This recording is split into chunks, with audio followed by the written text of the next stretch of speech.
চট্টগ্রামের জনপ্রিয় ও আধ্যাত্মিক মন্দিরগুলোর মধ্যে একটি মন্দির হচ্ছে এই মন্দিরটি কবিল্লাধাম শ্রী শ্রী রাম ঠাকুর আশ্রম। 19 শতকের একজন হিন্দু ধর্মগুরু ও সাধক। 19 এবং 20 শতাব্দীর ভারতীয় সমাজ জীবনের কুসংস্কার, ব্রিটিশ রাজশক্তির সৃষ্টি করা ভেদ নীতি ও দাঙ্গার বিরুদ্ধে শুধু আধ্যাত্মিক চেতনার মানুষকে বলিয়ান করাই নয়, সমাজ সংস্কারের এক সার্থক রূপকার ছিলেন শ্রীরাম ঠাকুর। আজকের এই ভিডিওতে আপনাদেরকে এই মন্দিরের কিছু তথ্য সহকারে পুরো মন্দিরটি ঘুরে ঘুরে দেখানোর চেষ্টা করব। সে সাথে কিভাবে আসবেন এই মন্দিরে সেটাও জানিয়ে দিব। রাম ঠাকুরের এই আশ্রমটি চট্টগ্রাম শহরের কাছে পাহাড়তলীতে, যা বর্তমানে আকবরশাহ থানার অধীনে। কৈবল্য শক্তির নাম অনুসারে বর্তমানে এই জায়গার নাম করা হয়েছে কবিল্লাধাম। যারা চট্টগ্রাম শহর থেকে সিএনজি করে আসবেন, তারা সিএনজি আলাকে যদি কবিল্লাধাম আশ্রমের গেটের সামনে বলেন, তাহলে তারা জায়গা মতো এনে আপনাকে এই মন্দিরের সামনে নামিয়ে দিবে। আশ্রমে ঢুকতেই পাকা রাস্তা, মনোরম এক পরিবেশ। সামনে একটু হেঁটে যেতেই দেখবেন মন্দিরের প্রধান গেট। হিন্দু সম্প্রদায়ের কাছে চট্টগ্রামের এই কবিল্লাধাম আশ্রমটি বেশ পরিচিত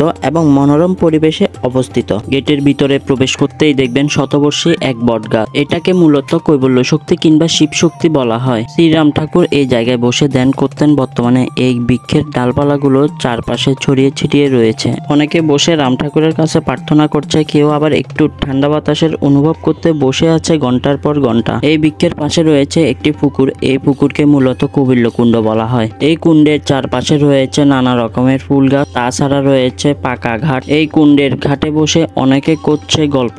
যখন এই কুণ্ডের পাশ দিয়ে মন্দিরের দিকে হেঁটে যাবেন, তখন বেশ কয়েকটা গর্ভগৃহ দেখতে পাবেন। তাছাড়া এখানে রয়েছে গোমাতার গোশালা।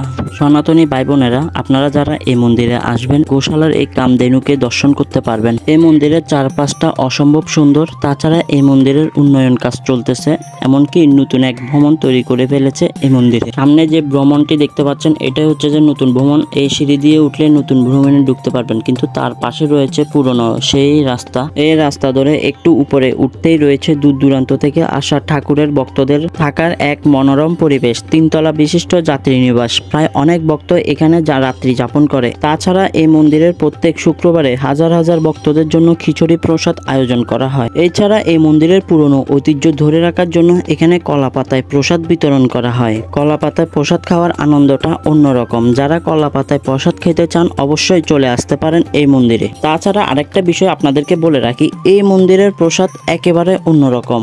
সুস্বাদু এই প্রসাদ একেবারে অমৃতের মতো। রাম ঠাকুরের এক রহস্যময় মহিমা রয়েছে এই প্রসাদে। প্রতিদিন আশ্রমের ভক্তদের জন্য প্রসাদ বিতরণ করে আশ্রম কর্তৃপক্ষ। ভক্তদের সেবা ও আশ্রমের সকল কাজের রক্ষণাবেক্ষণ করার জন্য রয়েছে 1000-এরও বেশি স্বেচ্ছাসেবক। দীর্ঘদিন ধরে মহারাজ হিসেবে শ্রীমৎ অশোক কুমার চট্টোপাধ্যায় কবিল্লাধামের এই আশ্রমের দায়িত্বে রয়েছেন। যাই হোক, এই মন্দিরের মূল আকর্ষণ হচ্ছে যে এই গর্ভগৃহ। রাম ঠাকুরের এই দুর্লভ দৃশ্য দর্শন করার জন্য দূর দূরান্ত থেকে প্রতিদিন হাজার হাজার ভক্তবৃন্দ ছুটে আসে এই আশ্রমে। প্রত্যেক শুক্রবার হরির নাম সংকীর্তনে মুখরিত হয় এই মন্দির। হাজারো ভক্তের আগমনে মুখরিত হয় এই আশ্রম। তো আজকের ভিডিও এই পর্যন্ত। দেখা হবে পরবর্তী কোনো এক ভিডিওতে। ততক্ষণ পর্যন্ত আপনারা ভালো থাকবেন এবং সুস্থ থাকবেন। আমার চ্যানেলে যদি নতুন হয়ে থাকে, অবশ্যই চ্যানেলটি সাবস্ক্রাইব করে পাশে থাকবেন। ভিডিওটি ভালো লাগলে অবশ্যই কমেন্ট করে যাবেন।